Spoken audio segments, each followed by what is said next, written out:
औज़ुबिल्लाहिमिनश्शैतानिर्रजीम बिस्मिल्लाहिर्रहमानिर्रहीम। अस्सलाम वालेकुम डियर फ्रेंड्स, कैसे अल्हम्दुलिल्लाह मैं खैरियत से हूँ, आप भी खैरियत से होंगे। हम कर रहे हैं डिस्क्रीट मैथमेटिक्स, जिसका लेक्चर स्टार्ट करेंगे हम 31, जिसमें हम पढ़ेंगे के combination, an sample, permutation, combination, simple formulas, उसकी एग्जांपल्स। बहुत ज़्यादा मज़े का ये इंपॉर्टेंट और बहुत ही मज़े का और बेहतरीन जो है ना नंबर देने वाला ये लेक्चर है। चलें लेक्चर स्टार्ट करने से पहले अगर आप हमारे चैनल पर नए हैं तो सबसे पहले हमारे चैनल को सब्सक्राइब कर लें और बेल आइकन के बटन को लाजमी प्रेस करिएगा, क्योंकि नोटिफिकेशन आपको टाइम से मिलता रहे। चलें सबसे पहले हम लेक्चर नंबर 30 को यहाँ पे रिवाइज करेंगे, थोड़ा सा हम देखेंगे कि लेक्चर नंबर 30 में हमने क्या पढ़ा था। चलें सबसे पहले हम बात करते हैं परमोटेशन। परमोटेशन की बात हमने लेक्चर नंबर 30 में और बहुत सारी एग्जांपल्स बड़े मज़े से की और फ़र्क पड़ा, डेफिनेशन पढ़ी, ठीक है। तो हम देखते हैं कि परमोटेशन आया के कम्बिनेशन, सिंपल कम्बिनेशन और परमोटेशन में क्या फ़र्क है, ये हमने देखना है। सबसे पहले परमोटेशन में ऑर्डर मैटर करता है, ऑर्डर मैटर करता है और रेपिटेशन नॉट अलाउड, रेपिटेशन उसमें अलाउड नहीं है। मतलब एक नंबर है ना 1 2 3, फिर 3 वापस नहीं आ सकता, 4 ही आएगा, समझ आएगी ना बात की। तो repetition not allowed, repetition not allowed, okay. तो मैटर करता है ऑर्डर, तो इसका मतलब है कि अगर ऑर्डर मैटर करेगा तो रेपिटेशन वहाँ पे एग्जिस्ट ही नहीं करेगी। क्लियर है परमोटेशन में। तो याद रखिएगा, ऑब्जेक्टिव में पूछता है वो परमोटेशन के अंदर ऑर्डर मैटर करता है, आया कि रेपिटेशन अलाउड होगी, नहीं होगी ना। देखना ऑर्डर, ऑर्डर का मतलब है आप आगे जा रहे हो या पीछे आ रहे हो, तो रेपिटेशन मतलब कोई नंबर रिपीट करना ही नहीं है जी।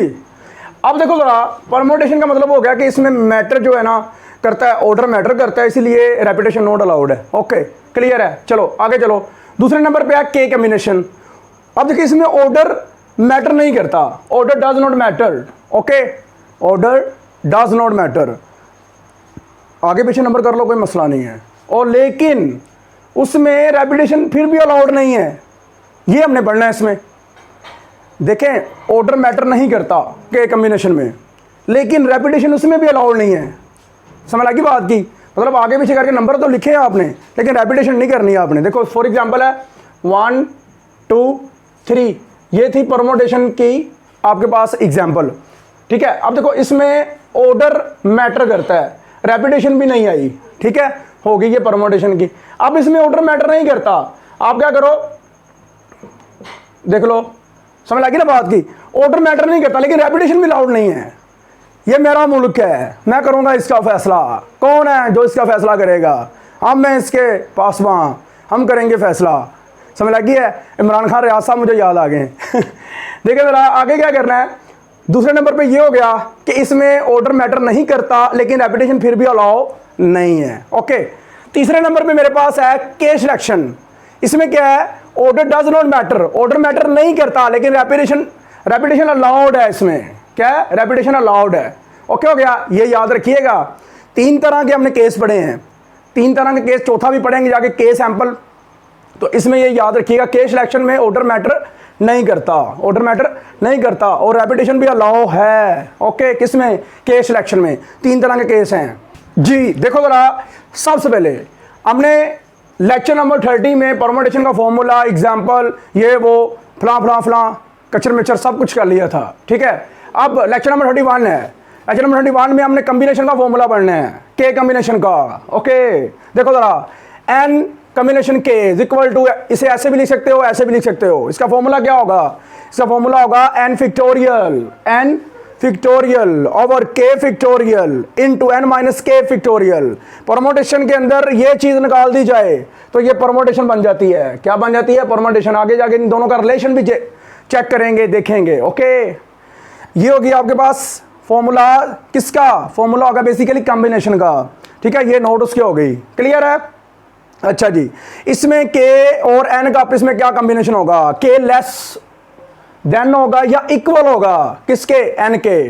तो इसका मतलब है कि आप हमेशा इस तरह ही कॉम्बिनेशन निकाल सकते हो, ऊपर वाला नंबर बड़ा होगा, नीचे वाला छोटा होता है, अगर बराबर होगा फिर भी निकाल सकते हो।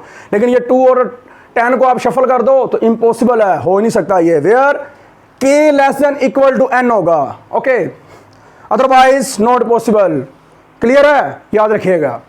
उसके बाद आपके पास एग्जांपल है कि एक सेट है आपके पास ए बी सी, 3 एलिमेंट्स हैं, आपने साइज लेना है 2 का, जो आपने कॉम्बिनेशन बनाने ना इसके, साइज उसका 2 का लेना है कॉम्बिनेशन का।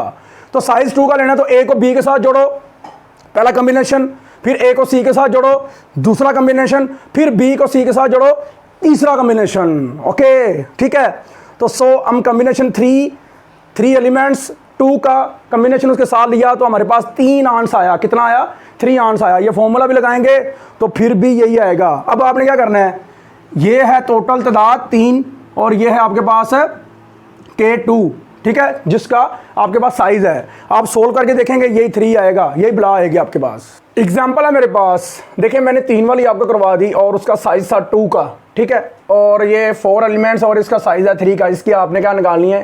के कॉम्बिनेशन, ठीक है ना, इसके कॉम्बिनेशन आपने निकाल लेने हैं।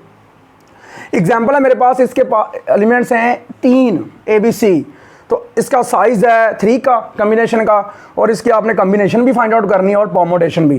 परमुटेशन जैसे कि आपको पता है लेक्चर नंबर हम 30 में बड़े अच्छे से डिस्कस कर चुके हैं, तो वो अच्छे से करिएगा, ठीक है। आगे एग्जाम्पल है आपके पास।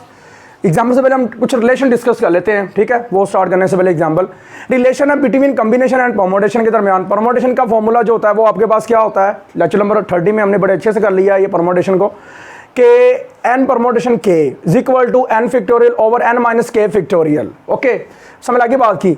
तो ये तो हो गया परमुटेशन का फॉर्मूला। अब कॉम्बिनेशन का फॉर्मूला क्या हमने पढ़ा अभी स्टार्ट पे, n देखें जरा यहाँ पे डिस्कस कर लेते हैं। n combination k is equal to n factorial over k factorial into n minus k factorial. Okay, ठीक हो गया। अब हम 1 ओवर k फैक्टोरियल को इस तरह लिख सकते हैं ना, साइड पे निकाल के मल्टीप्लिकेशन की फॉर्म में, और ये वैसे लिख दिया। अब ये क्या बन गया, किसका फॉर्मूला बन गया? ये तो परमुटेशन का बन गया। यहाँ पे लग जाएगी परमुटेशन, क्या लगेगी?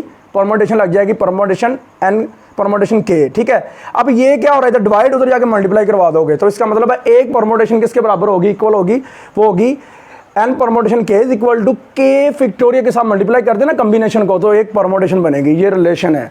तो ये पेपर में रिलेशन ऑब्जेक्टिव में कई बार उसने पूछा होगा, कई बार, अनलिमिटेड टाइम। तो याद रखिएगा, अब भी पूछेगा और हर बार पूछेगा, पूछना पड़ेगा, क्योंकि ये मुल्क हमारा है, हम हैं इसके पास वहाँ। कंप्यूट करेंगे, कॉम्बिनेशन है आपके पास 9 कॉम्बिनेशन 6, ठीक है। तो वी नॉट ऐड फॉर्मूला लिखेंगे सबसे पहले, n combination k is equal to n factorial, ये बचे आपके पास फैक्टोरियल है, ठीक है, k फैक्टोरियल फॉर्मूला लगा देंगे कॉम्बिनेशन का, पुट कर देंगे n की जगह पे 9 और k की जगह पे 6। अब ऊपर वाला नंबर इस वजह से नहीं बढ़ा हो सकता क्योंकि ये देखे ज़रा, यहाँ से आंसर आपका नेगेटिव आएगा और नेगेटिव पे कभी भी फैक्टोरियल डिफाइंड नहीं होता, क्योंकि हमने पॉजिटिव इंटीजर के ऊपर उसे डिफाइन किया हुआ है, डेफिनेशन है उसकी फैक्टोरियल की, ठीक है ना। अच्छा जी, ये 9 फैक्टोरियल आ गया, 6 फैक्टोरियल, 9 माइनस 6 फैक्टोरियल कितना आ जाएगा आपके पास, ये 6 फैक्टोरियल वैसे ही, और ये आ जाएगा 3 फैक्टोरियल। अब 9 फैक्टोरियल को आप 6 फैक्टोरियल तक ओपन कर दो कट करने के लिए, बाकी रह गया आपके पास 987। अब नीचे रहेगा 3 फैक्टोरियल को ओपन करोगे 3 2 1 फैक्टोरियल, पता ना कैसे ओपन करते हैं, 1 तक चले जाते होते हैं ओपन करते करते। तो ये 3 9s आर, देखो ना 3 3s आर 9 और 2 कम 2 2 2 4, ये 3 और 4 ये 7 आ गया, तो मल्टीप्लाई करोगे 84 आ गया। सम रिजल्ट्स हैं वो ज़रा देखने हैं। कॉम्बिनेशन है किसी का भी n का 0 के साथ, n कॉम्बिनेशन 0 के साथ हमेशा जो आंसर आएगा ना सारे का, ये सारे फॉर्मूले का 1 आएगा, ठीक है। फिर n कॉम्बिनेशन n सेम होगा, सारा कट जाएगा ऊपर नीचे से, तो फिर भी 1 आएगा। ओके हो गया, ये याद रखना। फिर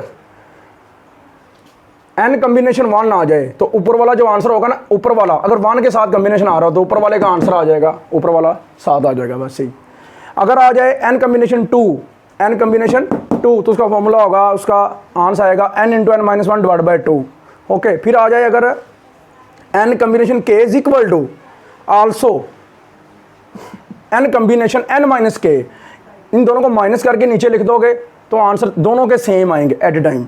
फिर आपके पास कॉम्बिनेशन आ जाए n combination k plus n combination k plus 1, तो आपके पास अगर n प्लस 1 ऊपर ऐड कर दो, यहाँ पे प्लस 1 कर दो, यहाँ पे प्लस 1 कर दो, तो जो इसका आंसर आएगा वही इन दोनों का प्लस करके आंसर आएगा। ये सम रिजल्ट्स हैं और ये पेपर में आए हुए हैं, ये आवारा से हमें मुंह उठा के नहीं उसने दिए हुए, ये पेपर में आए हुए हैं ऑब्जेक्टिव में, तो अच्छे से ये याद करिएगा जी। बच्चे मेरे पास एग्जांपल है, मैं स्टेटमेंट पढ़ता हूँ। A student is to answer 8 out of 10, 8 questions के उसने आंसर दिए हैं, टोटल क्वेश्चन है 10 ऑन एन एग्ज़ाम, एक एग्ज़ाम में find and number m of ways that the students can choose the 8 questions. 8 questions उसने चूज़ किए, तो इसका मतलब है कि यहाँ पे आपके पास k की जगह में क्या आ जाएगा, m आ जाएगा। ठीक है, समझ लगी ना, ये जानबूझ के मैंने k लिखा था। ओके, तो इसका मतलब है यहाँ पे उसने m लिया है।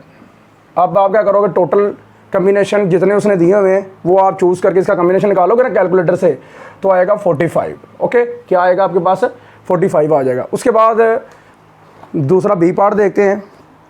बी पार्ट में क्या बोला हुआ, find the number m of ways that the students can choose the 8 question if the first 3 question are compulsory. 3 निकाल दो, 3 कंपलसरी है ना, 3 निकाल दो आप, टोटल में से 3 निकाल लो, 7 रह जाएगा। और जो उसने अटैम्प्ट करने हैं 8, उसमें से आप 3 कंपलसरी है वो निकाल दो तो 5 रह जाएगा। 7 कम्बिनेशन 5 ये आपने निकालना है।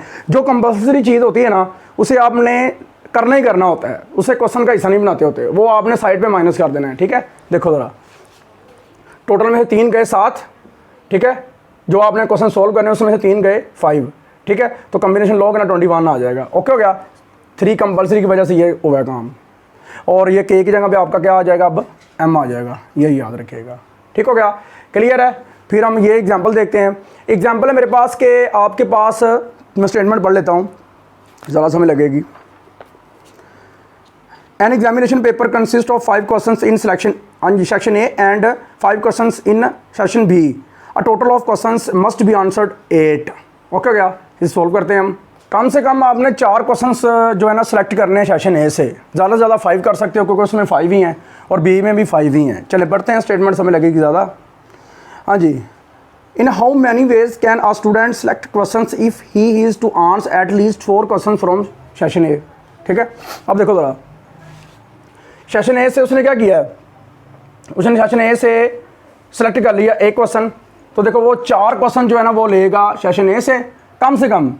ठीक है ना, फिर दोबारा देखो ज़रा, सेशन बी से कितने लेगा, सेशन ए से उसने 4 ले लिए हैं, 5 में से 4 ले लिए हैं। एंड की जगह पे मल्टीप्लाई होता है, याद रखिएगा, ये स्टैट का सारा कंसेप्ट आ रहा है। एंड सेशन बी से कितने लेगा, फिर वहाँ से भी 4 ही लेगा, तो इसका आंसर और इसका आंसर 5 आएगा, तो 25 आ जाएगा। ओके, इसके बाद है कि कम से कम उसने 4 लेने हैं सेशन ए से, तो फिर वो अगर 5 लेगा तो फिर सेशन बी से कितने लेगा, 3। ठीक है ना, टोटल 8 लेने हैं ना, 8 क्वेश्चन उसने सोल्व करने हैं, तो इसका आंसर आएगा 1 और इसका आंसर आएगा 10 बाय कैलकुलेटर। तो आप दोनों को कैलकुलेट करके देखेंगे ना तो आपके पास आ जाएगा 10। अब देखें, ये थे वेज, क्या थे, वेज कि इस तरह अगर वो सेलेक्ट करता है तो आपके पास 25 आंसर आता है। ठीक है ना, 25 वेज बनेंगे। ठीक है, क्वेश्चंस सोल्व करने के, क्योंकि ये देखो ज़रा, ये यहाँ पे टोटल सेशन ए में 5 क्वेश्चंस हैं 5, और बी में भी 5 क्वेश्चंस हैं। उसमें से जो कम्बिनेशन बनेंगे, कभी वो क्वेश्चन छोड़ दिया वो पकड़ लिया, कम्बिनेशन जो बनेंगे सारे, ये कम्बिनेशन जो है ना 25 बनेंगे। ठीक है ना, ये अगर लेके जाएंगे 5-4 का कम्बिनेशन दोनों में, अगर लेके जाएंगे 5-5 और 5-3 का, तो फिर उसके 10 बनेंगे। तो टोटल कितने बन गए, टोटल आपके पास प्लस करके 35 बन गए। तो 35 जो है ना वो चॉइसेस हैं, ये याद रखिएगा। ओके, आगे वाली एग्जांपल आपने खुद करनी है, वो भी ऐसा ही है, सिंपल। ठीक है ना, वो खुद करिएगा, ट्राई करिएगा, और कुछ आप भी कर लिया करें, सारा कुछ मैं नहीं करवाना होता है जी। बच्चे, मोस्ट इंपॉर्टेंट एग्जांपल्स हैं, ये मैंने अपने पास से सेट किए हैं, बस बाकी जो काम है वो लेक्चर नंबर 32 में हम इंशाल्लाह देखेंगे। केस सिलेक्शन वाला है सारा वो काम, सारे का सारा लेक्चर नंबर वो 32 है। ठीक है, बाकी जो काम करने वाला था वो मैंने करवा दिया। इंपॉर्टेंट काम जो है वो ये भी है और जो मैंने करवाया वो भी है। बाकी जो छोड़ दिया वो अल्लाह हाफिज़ है, वो टाइम वेस्टिंग है, कभी पेपर में नहीं आया और ना ही वो करना है। ठीक है, जो करना है वो जो मैंने करवाया वो करना है, जो लेक्चर नंबर 32 में करेंगे वो करना है। ठीक है, और जो लास्ट पे जो पोर्शन दिया गया है, थ्योरम दिया गया है और एक बॉक्स दिया गया है, वो सारा बॉक्स आप आगे लेक्चर नंबर 32 में भी देख सकते हैं, सेम हू बहू वही लिखा हुआ है, वो लेक्चर नंबर 32 में हम कर लेंगे। ओके, सबसे पहले हम बात करते हैं कम्बिनेशन। आपने फाइंड आउट करना है सिंपल नंबर के लिए, तो ये पेपर में 2 नंबर का क्वेश्चन में पूछता है, तो आपने क्या करना है, सेम ऊपर वाले नंबर का फैक्टोरियल, नीचे वाले का फैक्टोरियल और बाद में दोनों का डिफरेंस का फैक्टोरियल। ठीक है, समझ लगी बात की, तो ऊपर वाला वैसे ही आ जाएगा। अब देखो 3 का फैक्टोरियल है, 5 को खोल सकते हो आप, 5 4 3 फैक्टोरियल तक ओपन करना है और नीचे ये कट करने के लिए। ठीक है, और बाकी नीचे वाला भी आप ओपन कर देंगे 2 × 1, तो ये होगा 2 2 4। ठीक है, 5 2